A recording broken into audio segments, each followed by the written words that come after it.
boa tarde. Hoje é quarta-feira, 14 de setembro, 12h30. Eu sou a Márcia Dutra e hoje o nosso Repórter São Paulo é especial. A edição de hoje traz mais uma entrevista com um dos 11 candidatos à Prefeitura da capital paulista. Uma parceria inédita aqui da TV Brasil com o jornal É o País Brasil. As entrevistas são feitas ao vivo aqui no nosso estúdio em São Paulo, mas tem também transmissões pelo portal EBC e pelo portal de notícias do É o País Brasil. Todos os 11 candidatos foram convidados e as datas das entrevistas foram escolhidas pelas assessorias dos candidatos junto às produções da TV Brasil e do É o País Brasil. Nosso convidado de hoje é o candidato João Dória, do PSDB. Ele é paulista, tem 58 anos, é empresário, publicitário, jornalista, apresentador de TV. Fundou um grupo que reúne 7 grandes empresas, entre elas o LIDE, que é um grupo empresarial com a participação de mais de 1.700 empresas nacionais e multinacionais. Participa hoje da nossa entrevista o jornalista Florestan Fernandes Júnior, aqui da TV Brasil. Participam também a jornalista Carla Gimenez, que é editora-chefe do É o País Brasil, e a repórter do É o País, a Thalita Bedinelli. Boa tarde a todos. Boa tarde, candidato. Boa tarde, Márcia. Um prazer estar aqui. Obrigado pelo convite. Prazer é todo nosso recebê-lo. Obrigado. Candidato, minha primeira pergunta para o senhor é a seguinte. O senhor tem dito muito, aliás, o senhor tem feito questão de dizer que não é político, é um administrador. Mas uma empresa pública não é uma empresa. Como é que o senhor pretende administrar o engessamento do setor público para conseguir colocar em prática todas as medidas que o senhor tem anunciado, algumas, inclusive, bem radicais? Márcia, primeiro, mais uma vez, obrigado pelo convite. Um prazer estar aqui com você. Florestan, amigo de longa data, prazer estar com você também. Carla, muito obrigado. Thalita, um prazer estar com vocês também. Igualmente, eu sou um empresário. E um empresário na política. Sou filho de um político, portanto, eu não desmereço os políticos, mas sou um gestor. E é exatamente isso que a cidade de São Paulo está precisando, Márcio. Um gestor, um administrador, para colocar as coisas em ordem. São Paulo desandou. Na gestão do PT, um desastre. A cidade ficou abandonada, gestão de saúde péssima, gestão de habitação popular péssima, gestão de educação ruim.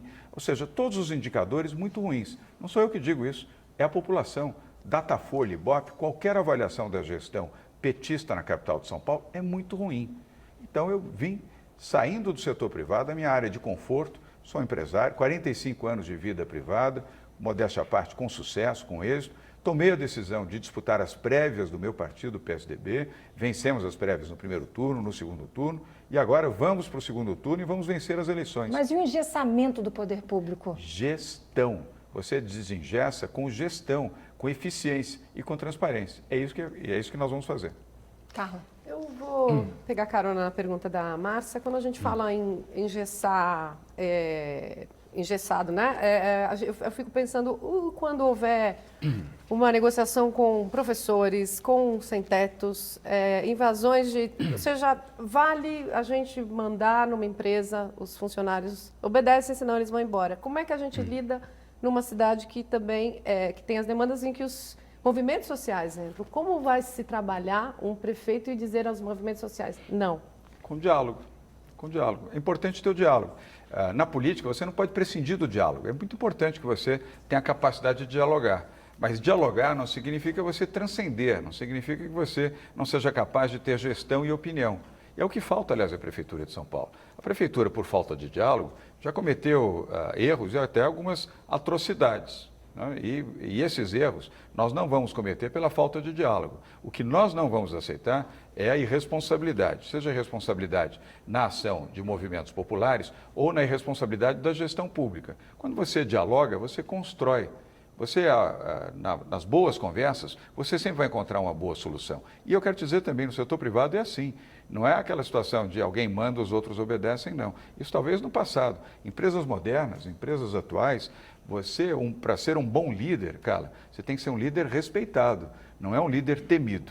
E eu serei na prefeitura um líder respeitado. Candidato, São Paulo tem hoje 4,5 milhões de metros quadrados em imóveis desocupados, na mão de especuladores. No seu provável governo, como é que o senhor vai lidar com essa questão, já que o centro de São Paulo, que é a área melhor atendida, que tem melhores equipamentos, transporte, saúde, educação, como é que o senhor vai lidar com essa questão? Porque existe uma lei que diz que se a pessoa não der uma função social para o seu imóvel e ficar especulando com ele, ele tem 1 ano para se justificar e depois desse 1 ano ele começa a receber multas pesadas. Hoje são cerca de 200 imóveis que estão nessa situação. Como é que o senhor vai lidar com isso? Florestan, boa pergunta. Não cabe, evidentemente, a especulação em ambiente de crise. Vai especular sobre o quê? Você não tem capacidade de consumo, não há mercado para isso. O Brasil vive a sua pior recessão econômica da história. Aliás, fruto da gestão do PT no plano federal. A pior crise econômica já vivida pelo país. Crise, aliás, que determinou 12 milhões de desempregados no país, 2 milhões e 400 só na Grande São Paulo. Então, o centro da cidade de São Paulo sofre muito. Hoje eu passei lá de manhã e a qualquer horário você fica deprimido de andar no centro da cidade de São Paulo. Quantidade de moradores de rua, pedintes, pessoas desabrigadas, a sujeira, a imundícia, a falta de cuidado com os jardins. A Praça da República já foi um símbolo importante da nossa cidade. Praça da Sé é um desastre completo. Primeiro, fazer zeladoria urbana, coisa que a prefeitura não faz. Fazer funcionar as prefeituras regionais, ainda chamadas de subprefeituras, que conosco, Carla, vão mudar, vão chamar prefeituras regionais. E teremos lá pessoas empoderadas, com força, determinação e orçamento para cumprirem, Florestan, de forma capilar as suas funções. Hoje, isso não acontece. Mas o senhor vai interferir, o senhor vai para cima desses moradores? Eu lembro, por exemplo, que existe um hospital aqui em Alto Pinheiros que está abandonado há 5 anos e é do governo do estado de São Paulo. É verdade. E nada foi feito, ele continua lá. Já tem um projeto para esse hospital, para que ele seja reativado, primeiro reformado e reativado, metade inclusive para atendimento aos idosos e metade para o funcionamento como hospital geral. No centro tem que ter um plano, é quase que um plano diretor para o centro da cidade de São Paulo. Nós já até conversamos com um grande urbanista brasileiro, que já está pro bono, fazendo um estudo amplo para a ocupação correta do centro da cidade de São Paulo. E recentemente, Carla, eu fui visitar lá o projeto da Casa Paulista, que está sendo implantado pelo CDHU, em frente a Júlio Prestes, em frente à estação Júlio Prestes, onde era a antiga rodoviária de São Paulo. Márcia, você que veio do Rio de Janeiro, mas você deve saber ao que eu me refiro, perto da Nova Luz, onde infelizmente tem lá a Cracolândia. Mas este espaço da Casa Paulista é um exemplo de ocupação correta. Primeiro que a habitação popular de qualidade, edifício alto, com elevadores, coisa que a habitação popular normalmente não oferece para a população, sob a alegação de que eles não têm condições de fazer a manutenção dos elevadores em regime condominial. Na Casa Paulista vai ter, até porque a construtora será obrigada durante 20 anos a fazer a manutenção dos elevadores, seja o social e o de serviço. Casa habitação de qualidade, com espaço físico de qualidade. Na parte de baixo, além da área de lazer e esporte, área de trabalho para lojas, desde lojas de cosméticos, cabeleireiros, pequenos serviços e pequenas lojas que atendem a própria comunidade e vão ser administrados por moradores destes edifícios, desse conjunto da Nova Paulista. Essa é uma forma correta de ocupação de espaço físico na cidade de São Paulo. Se oferece o lazer, oferece a possibilidade da prática esportiva e de trabalhar onde você mora e da reurbanização no entorno. Então, é um esforço que nós vamos fazer, observando medidas como essa, onde você... E tudo PPP, hein, Márcia? Parceria público-privada. Parcerias público-privadas, que é o que nós desejamos para a área de habitação popular. E resgatar o centro da cidade, como você falou, é a melhor oferta de transporte, é a melhor oferta de lazer, é a melhor oferta de entretenimento, de gastronomia, de serviços e de educação. Não tem área, e saúde, não tem área com mais privilégios de serviços do que o centro. Não faz sentido o centro ser deteriorado como está. Thalita. Queria aproveitar o gancho aí da saúde, né, e fazer 2 perguntas. Saúde é sempre o grande calcanhar de Aquiles das administrações. E hoje é o pior problema da cidade. Thalita. Exato. O senhor fala em contratar imediatamente 800 médicos para as áreas periféricas, enfim. Isso. Hoje o déficit de profissionais médicos na cidade é de 1.500.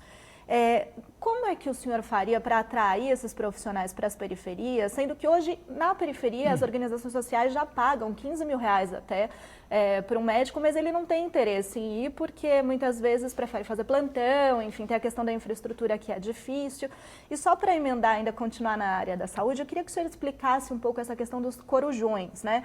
Como levar as pessoas de madrugada para atendimento nos hospitais, sendo que não há uma infraestrutura de transporte, por exemplo, que facilite o acesso dessas pessoas. Vou começar pelo último, então, o Corujão. O Corujão foi feito e vai ser implantado com uma medida emergencial durante um ano, para zerar o déficit de exames. Nós temos mais de 100 mil pessoas esperando horário para fazer o exame. Alguns que conseguiram marcar o horário, Florestan, sabe quanto tempo? 18 meses, 19 meses, 20 meses, 2 anos para fazer um exame. Ora, Thalita, uma pessoa que vai fazer um exame, ela vai fazer um exame porque ela está doente. Ela precisa do exame para ter o diagnóstico, para que o especialista possa ter o diagnóstico. Ela leva quase 2 anos para conseguir fazer o exame e mais não sei quanto tempo para conseguir agendar o especialista. Ou seja, o problema é gravíssimo da saúde na capital de São Paulo. Então, essa solução do Corujão é uma solução temporária, emergencial, mas ela vai funcionar. E sabe como? Nós vamos ter 40 hospitais privados capilarizados na capital. Os hospitais não estão todos concentrados. Você fala hospital privado, você lembra do Einstein e do Sírio-Libanês. São Paulo tem dezenas de hospitais privados espalhados em todas as regiões, sul, norte, leste, oeste, sudeste, área central. Há uma capilaridade. Não são hospitais gigantescos como o Sírio e como o Einstein, mas são hospitais eficientes e que funcionam bem. Aliás, por isso é que são privados e se sustentam. No horário das 8 da noite às 8 da manhã. Isso é gestão, Thalita. As pessoas precisam ter a oportunidade de fazer os seus exames rapidamente, das 8 da noite às 8 da manhã. Não é necessariamente na madrugada. E eu quero dizer para você também, eu visito a periferia, inclusive de madrugada. Eu já fui em posto de saúde 4h30 da manhã.